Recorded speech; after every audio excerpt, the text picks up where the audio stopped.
بھارت میں اقلیت مخالف سرگرمیوں کے بعد ہندو دہشت گرد تنظیم RSS شدید عالمی دباؤ میں آ گئی۔ رائٹرز کی تہلکہ خیز رپورٹ سامنے آ گئی۔ رپورٹ کے مطابق RSS نے ہندوتوا اور اقلیتوں کے خلاف تشدد کے نظریے کو فروغ دیا۔ شدت پسند رجحانات کے باعث پابندیوں کی زد میں رہی رام مندر اور کشمیر کی خصوصی حیثیت کا خاتمہ۔ اس حوالے سے بات کر لیں گے major general retired Tariq Rashid ہمارے ساتھ موجود ہیں۔ بہت شکریہ طارق صاحب، آپ نے AY نیوز کے لیے وقت نکالا۔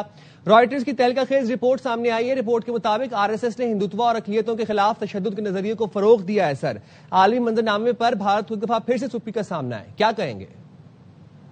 بھارت پوری دنیا کے سامنے اپنی پالیسی، تنگ نظری، اقلیتوں کو دبانا اور کشمیر کا جو پورا سٹیٹس ہی چینج کر دینا، اب دنیا کے سامنے ان کی یہ دوگلی پالیسی عیاں ہو چکی ہے۔ اور رائٹر جیسا ادارہ جو برطانیہ کا بہت بڑا نیوز میڈیا ہاؤس ہے، اس نے رپورٹ شائع کی ہے یونائٹڈ اسٹیٹ کی جو انٹرنیشنل ریلیجس فریڈم کی جو رپورٹ آئی ہے، اس کو بنا کے تمام انہوں نے فیکٹ فگر بتائے ہیں، اور اس میں ریکمینڈ یہ کیا ہے امریکہ نے کہ ان کے جو RSS کے لیڈر ہیں ان کے ایسٹ کو فریز کرنا چاہیے، ان پہ پابندیاں لگنا چاہیے، اور امریکہ میں ان کو داخل مت ہونے دیا جائے۔ تو RSS کے لیڈر میں دیکھیں مودی بھی شامل ہے، امیت شاہ بھی شامل ہے، اجیت دوول بھی شامل ہے، راج ناتھ سنگھ بھی شامل ہیں۔ یہ سارے RSS کے کارندے رہے ہوئے ہیں، اور یہ جو بابری مسجد کی جگہ انہوں نے رام مندر بنا دیا، اور جیسے میں نے کہا کہ کشمیر کی حیثیت ہی چینج کر دی، اپنا کانسٹیٹیوشن ہی امینڈ کر دیا۔ تو وہ یہ کہہ رہے ہیں کہ سیکولر اسٹیٹ بنتے ہیں، بٹ یہ ایک مذہبی انتہا پسند اسٹیٹ بن چکی ہے، اور انڈیا کو ایک جو کنٹری آف پرٹیکولر جو کنسرن قرار دیا ہے انہوں نے۔ تو مودی کے دیکھیں اس طرح کی پالیسیز کے دن گنے جا چکے ہیں، انہیں چاہیے کہ اپنی پالیسیوں کو بدلیں، اور پاکستان جو مخالف پروپیگنڈا کرتے تھے، اب دنیا ان کے خلاف جو بات چیت کر رہی ہے اور ثبوت دے رہی ہے، اور ان کے پاس کوئی جواب نہیں ہے سوائے اس کے کہ ڈٹائی سے اس کو ڈینائی کر دیتے ہیں۔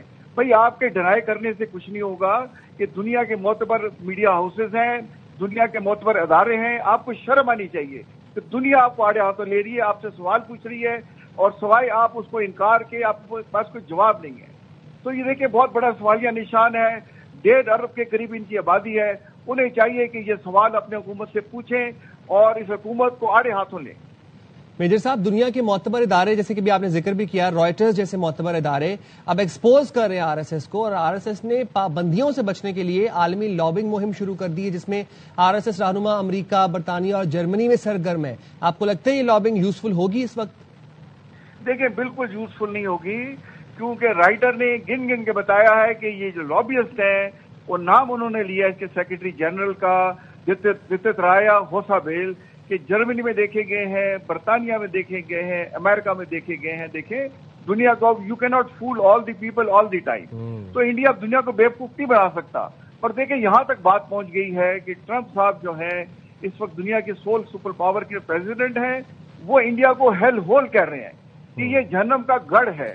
تو انڈیا تو اپنے آپ کو سمجھتا تھا اور کہتے تھے مائی فرینڈ، لیکن انہیں فرینڈ لفظ بولنا نہیں آتا ہے ان کے پرائم منسٹر کو، اتنا یہ جاہل ان کا پرائم منسٹر ہے۔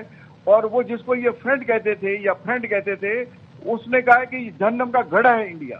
تو اس سے زیادہ ان کے لیے بے شرمی اور بے عزتی کیا ہو سکتی ہے؟ بٹ یہ بے شرم ہے، انہیں کوئی کسی قسم کا لحاظ نہیں ہے، اور یہ تنگ نظری سے دنیا کو دیکھتے ہیں۔ بٹ یہ زیادہ تر اب زیادہ دیر تک اپنی پالیسیاں کنٹینیو نہیں کر سکیں گے، اب دنیا انہیں آڑے ہاتھوں لے رہی ہے، اور اس سے تیز و تندر ان سے سوال کر رہی ہے۔ ان چیزوں کے سوالوں کا جواب دینا ہوگا، سوالوں کا جواب دینا ہوگا۔ بہت شکریہ major general retired Tariq Rashid sahib, آپ نے AY نیوز کے لیے وقت نکالا۔